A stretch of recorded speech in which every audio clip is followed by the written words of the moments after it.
Everyone has an opinion about Canadian federal politics. Hey gang, what's up? Just Aaron right here, Question Period Canada, learning all about Canadian federal politics, sharing that with you. We've got these committee meetings. They're so exciting, guys. We get to see all the heavy hitters: Rachel Thomas, Larry Brock, Michael Barrett, Michael Cooper, Stephanie Cousy, Shannon Stubbs, Rick Perkins. There are so many heavy hitters, and the witnesses are always difficult. They never have the right answers. It's super interesting every time. Let's get into it. Let's check out another crazy committee video. Let's check it out. Did you have any restraints put on you on the information that you were able to access when you were employed by the current president of the CBSA? I will begin by taking issue with repeated references to me having lied, fibbed, or being demonstrably dishonest. I corrected my testimony last October, and I apologized for not remembering all those who attended a Teams meeting from 3 years ago. Mr. Chair, not remembering is not lying. What more does the committee want from me? On Tuesday, May 14th, it was further implied that as a result of my casual employment status with the CBSA that I was gaining some improper business advantage. The sole purpose of this arrangement is to facilitate my access to my emails, calendar, and get the support required to prepare for a committee appearance. Let me be clear, no business advantage has been sought or received as a result of this arrangement, and I have always followed all conflict of interest requirements of myself. I would now like to remind the committee of the exceptional circumstances we found ourselves in during the spring of 2020. We were shutting down the largest unprotected border in the world while trying to ensure that critical supply chains remained functional for the essential trade of food, medicine, personal protective equipment, etc. We had repatriation flights for Canadians returning home and had to manage a myriad of issues with the United States. Coordinating all of this with our U.S. counterparts and supporting the government in this historic time was my priority. ARRIVECAN helped us administer the pandemic border measures, and I relied upon my officials to deal with the procurement details. With respect to the Auditor General's report, the agency has accepted the findings and put measures in place to ensure this type of situation doesn't happen again. As has been stated by the Auditor General, the rules were in place, but unfortunately it appears they were not always followed. I would now like to offer the following important context. Excuse me. We were asked by the Public Health Agency to develop the app to replace a paper process so they could get critical health information and pass that along to provinces in a timely manner. This was not planned for in any way. Certainly at the beginning, there was no budget, there was no project plan, or any of the other things we would normally have in place for the development of a tool like this. It was about responding as quickly as possible, and no one could have predicted at that time the dozens of versions that would be required to support the orders in council. Excuse me. Mr. Chair, mobile app expertise is a relatively new field for the government, and while the agency had some nascent capability, it was not sufficient, especially as the app changed frequently and became increasingly complex. While the Auditor General stated very clearly that at the outset getting outside support was reasonable, the value for money assessment appears to be partially based on the expectation that we should have hired public servants at less cost to do this work. I find this expectation downplays some important facts. First of all, these skills are in high demand, and the committee has heard that there is roughly a 30% vacancy in IT positions in the government, so I'm not sure we could have run a successful staffing process. Second, it takes months to hire somebody. Finally, with respect to funding, I would remind the committee that the agency absorbed a significant portion of these expenses and that there was no ongoing funding. While make or buy decisions are made by managers, hiring public servants with an ongoing source of funds is not considered a prudent management practice. To be clear, as the end of the pandemic was starting to come into sight and border volumes were increasing, what we needed was more border service officers, not app developers. I'd be happy to answer any questions. Thank you very much. We're going to begin our first round. Mr. Barrett, you have the floor for 6 minutes, please. Mr. Sosky, you were the president of the Canada Border Service Agency, is that correct? And how are you employed now? I work with PricewaterhouseCoopers. And what's your position with PricewaterhouseCoopers? My classification is a managing director, but I'm a senior strategic advisor. And as a senior strategic advisor, are you aware of how much business your firm does with the Government of Canada? Yes. And how much business is that? I don't have those numbers with me today. Okay. Would you care to offer an estimation of how much business it is? That's corporate information that I'm not privy to share. You're not privy Well, to share it? I'm privy to, but I'm not in a position to share. That's something for the firm to respond to that question. So the value of contracts between your firm and the Government of Canada is not something that you're prepared to share with us? That's not my information to share. That's the firm's so, information. Sorry, I think it's germane, but we're going to circle back to it. We know that PricewaterhouseCoopers does significant business with the Government of Canada and formerly did business with the agency that you were the head of, the CBSA.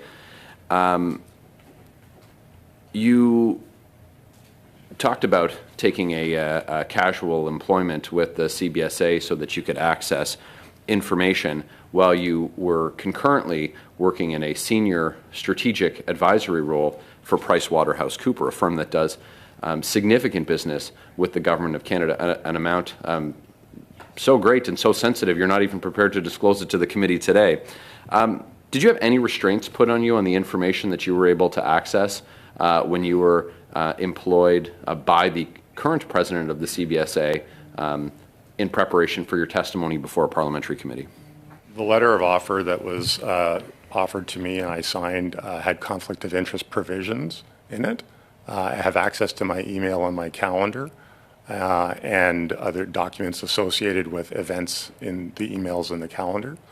So to be clear, if I may finish, the events I recuse myself from all work with CBSA while at public work, PwC. Yeah, we've seen the record of the CBSA under your leadership on conflicts of interest. We heard testimony from CBSA officials about boozy dinners with contractors that were working for the CBSA. So you'll have to excuse me if I don't put great stock in the seriousness with which you viewed the conflict of interest requirements that you said you would follow. You said that you had access to any documents related to items in your calendar and email. Well, as the president of the CBSA, I'd imagine that would be pretty significant. And working for a firm that hired the former head of the CBSA, having previously done business with the CBSA and doing excess of tens of millions of dollars, if not hundreds of millions of dollars in business with the Government of Canada, it seems that there would be a commercial advantage to having their senior advisor and executive with this firm to have access to all of their information from their calendar, emails, and associated documents when you were given that employment by Ms. O'Gorman. What date were you given access to the CBSA? I don't recall the specific date. It was sometime in January initially to prepare for my January 18th, and then it was restarted again in February. Can you please furnish this committee with the assigned offer of employment? I believe that's in the possession of the agency. I don't have a copy of myself. You don't have a copy of any of the employment documents, so you took a job with the CBSA and didn't keep a copy? I'll look for it, but I think you're better off to get that from the agency. They would have a record of that. Well, if you have it, I would be best to get it from you because we've asked for it from you. I will look for it, and if I have it, I will certainly provide it. Thank you. You still have 2 minutes. Pardon me, I was acknowledging the witness. You have 2 minutes. Thanks very much. You were paid for your casual employment to access the documents in preparation for your testimony, that's correct? I was asked to submit hours for my preparation, and I submitted 1 day. And how much were you paid? It was roughly $500. So you were paid $500 to get access to internal files and documents, which I think I've already articulated is a highly questionable decision and certainly raises ethical questions when, based on your current employment and based on your employer's interest in the commercially sensitive information at the CBSA. Do you have a list of all of the documents, or are you still in possession of the documents that you retrieved in preparation for your committee appearance? Mr. Chair, the one document that I was actually provided with, besides looking at my emails and calendars, was the ATIP that was provided to OGO, which is several hundred pages long, and I did not even look at it. I know that you asked Ms. O'Gorman for the forensics of what I've touched when I'm in there, and I'll leave it up to them to provide that information to you. I think you'll find it fairly underwhelming. Well, I find it very interesting because the president of the CBSA said that you had access to any of the documents that you would have had access to as president of the CBSA. While that may be the case, I did not access anything or take any advantage that would put me in any conflict of interest. Yeah,